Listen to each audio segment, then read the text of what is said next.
الحمدللہ رب العالمین والصلاۃ والسلام علی سید المرسلین اما بعد فاعوذ باللہ من الشیطان الرجیم بسم اللہ الرحمن الرحیم۔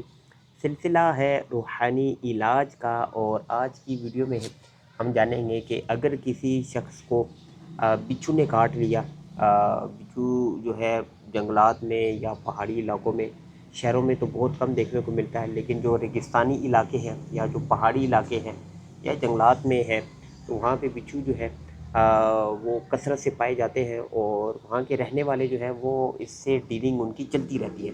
تو اگر آپ کو بچھو نے کاٹ لیا ہے تو اس کا کیا روحانی وظیفہ ہونے والا ہے؟ بہت ہی سادہ سا اور آسان سا اس کا حل ہے۔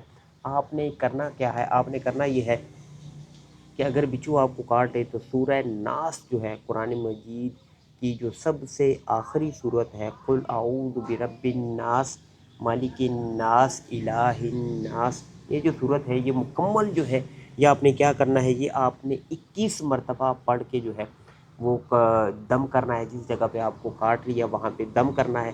اللہ نے چاہا، اللہ نے چاہا، اللہ نے چاہا تو انشاءاللہ اس کا اثر جو ہے وہ ختم ہو جائے گا، اور اس کا جو اثر ہے، زہر کا اثر ہے، وہ دور ہوتا چلا جائے گا۔ بالفرض اگر اثر کچھ تھوڑا بہت رہ بھی جاتا ہے تو آپ نے یہی عمل دوبارہ کرنا ہے، یعنی 21 مرتبہ سورہ ناس جو ہے وہ دوبارہ پڑھ کے اسی جگہ پہ دم کرنا ہے۔ اللہ نے چاہا مکمل طور پہ صحتیابی ہو جائے گی۔ پھر بھی اگر کوئی تھوڑی بہت کسر رہ جاتی ہے تو آپ نے تیسری مرتبہ جو ہے پھر یہی دم کرنا ہے۔ اول آخر جو ہے وہ آپ نے درود شریف بھی پڑھنا ہے۔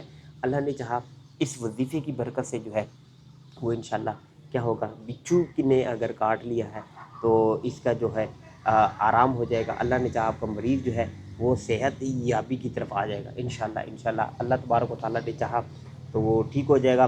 اللہ تبارک و تعالیٰ جو ہے آپ لوگوں کو آباد رکھے، آپ لوگوں کو خوش رکھے، آپ لوگوں کی جان میں، مال میں، رزق میں، اولاد میں خوب برکتیں عطا فرمائے۔ نئے ویڈیو میں جو ہے پھر آپ کی خدمت میں حاضر ہوں گے۔ آپ کو کس چیز کا روحانی حل چاہیے، کس چیز کے بارے میں آپ نے روحانی وظیفہ جاننا ہے، آپ ہمیں کمنٹس کر سکتے ہیں، آپ ہمیں میسیجز کر سکتے ہیں۔ ہمارے یوٹیوب چینل کے اوپر جو ہے وہ ڈھیر ساری ویڈیوز پڑی ہوئی ہیں، آپ وہاں پہ بھی جا کے دیکھ سکتے ہیں۔ دعاؤں کی التجا ہے، آپ لازمی وزٹ کریے گا اور ہمیں دعاؤں میں یاد رکھیے گا۔ نئی ویڈیو میں پھر آپ کی خدمت میں حاضر ہوں گے، تب تک کے لیے اپنا خیال رکھیے گا، مجھے دعاؤں میں یاد رکھیے گا۔ اللہ حافظ۔